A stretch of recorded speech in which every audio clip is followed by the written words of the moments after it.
Declínio. 2 Coríntios capítulo 11, verso 2 e Gálatas capítulo 4, verso 19.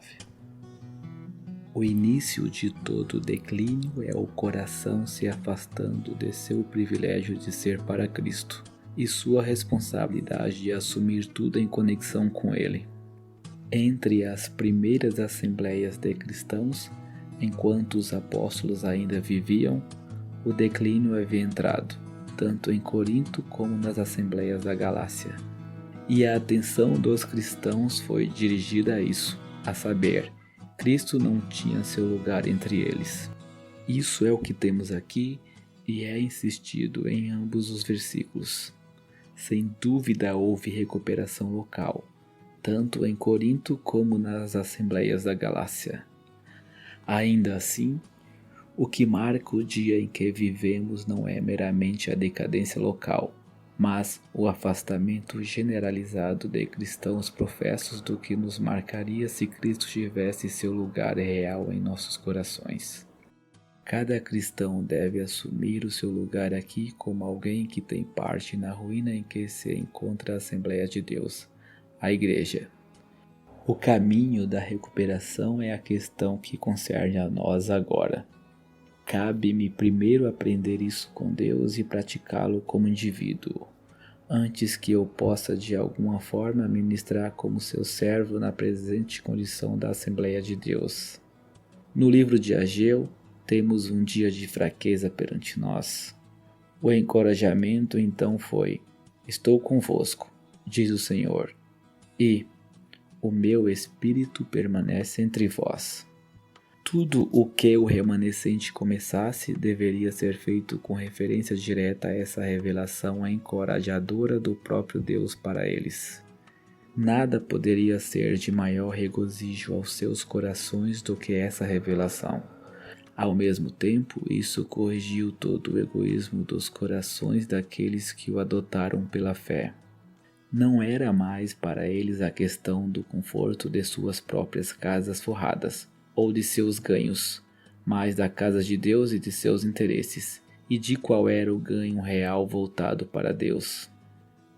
Ninguém que aprendeu isso, senão se regozijou por ter entregado do saco furado, em que as energias de tudo que não estabelece Deus e Cristo primeiro, estão sendo descartadas por cristãos professantes, aqueles que respondem agora ao remanescente judaico nos dias de Ageu. Desposei-vos a um só marido, assim escreve o apóstolo, para que possa apresentar uma virgem casta a Cristo. O mundanismo foi estampado nos cristãos coríntios a quem ele se dirige. E o que é o mundanismo? Possui milhares de formas, não chega a todos da mesma maneira, mas cada um de nós sabe o que é em si mesmo. Pode ser resumido em poucas palavras.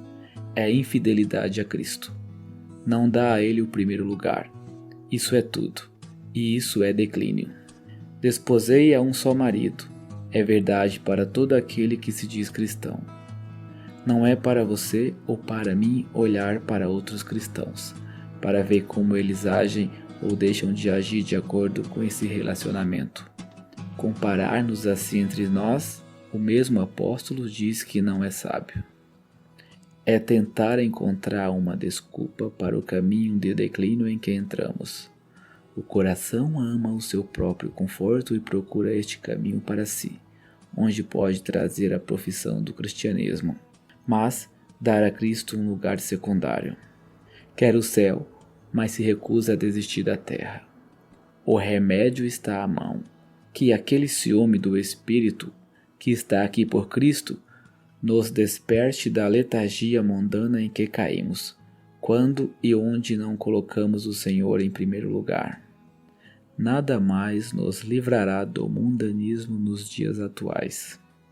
Devo prosseguir com o único objetivo distinto diante de mim, que estou aqui por Cristo, por aquele a quem o mundo crucificou. E isso o livrará dele, e também se mostrará na manifestação da vida de Cristo em mim. Não importa o que os outros estejam fazendo, andarei como ele andou. Se possível, É possível. O estado dos Gálatas era mais crítico do que o dos coríntios. Ele tem que dizer: tenho dúvidas sobre vós. Eles eram totalmente cristãos? Ele diz: receio de vós, para que não haja trabalhado em vão para convosco. Sua confiança está em Deus, pois ele diz: meus filhinhos, pelos quais sofro de novo as dores de parto, até que Cristo seja formado em vós. Ah! O que é religião sem a exibição da vida de Cristo? E havia abundância dela na Galácia. É apenas o caminho do declínio, seja o que for que as pessoas possam ter conhecido um dia, ou por mais fielmente que tenham trilhado uma vez o caminho reto. Eles não estão agora nele. Se Cristo é formado em nós, sua vida deve ser expressada em nossas vidas. Qualquer coisa menos do que isso, qualquer coisa diferente disso, é declínio. Não é na observância da lei, não na circuncisão, nem em obediência a regulamentos que o cristianismo consiste. É a exibição da vida de Cristo, que só pode ser encontrada onde Cristo é colocado em primeiro lugar. O início do declínio da igreja em Apocalipse capítulo 2 é que ela se afastou de Cristo. Abandonaste o primeiro amor. E o caminho de recuperação para os indivíduos em Apocalipse capítulo 3, no ponto mais baixo da história da igreja, é: se alguém ouvir a minha voz e abrir a porta, entrarei em sua casa, e com ele cearei, e ele comigo. Isto é, você deve dar a Cristo o lugar que lhe é devido. Que o Senhor não apenas abra nossos olhos para ver que há declínio, mas nos conceda tomarmos individualmente o caminho de recuperação que Ele nos aponta nestas Escrituras.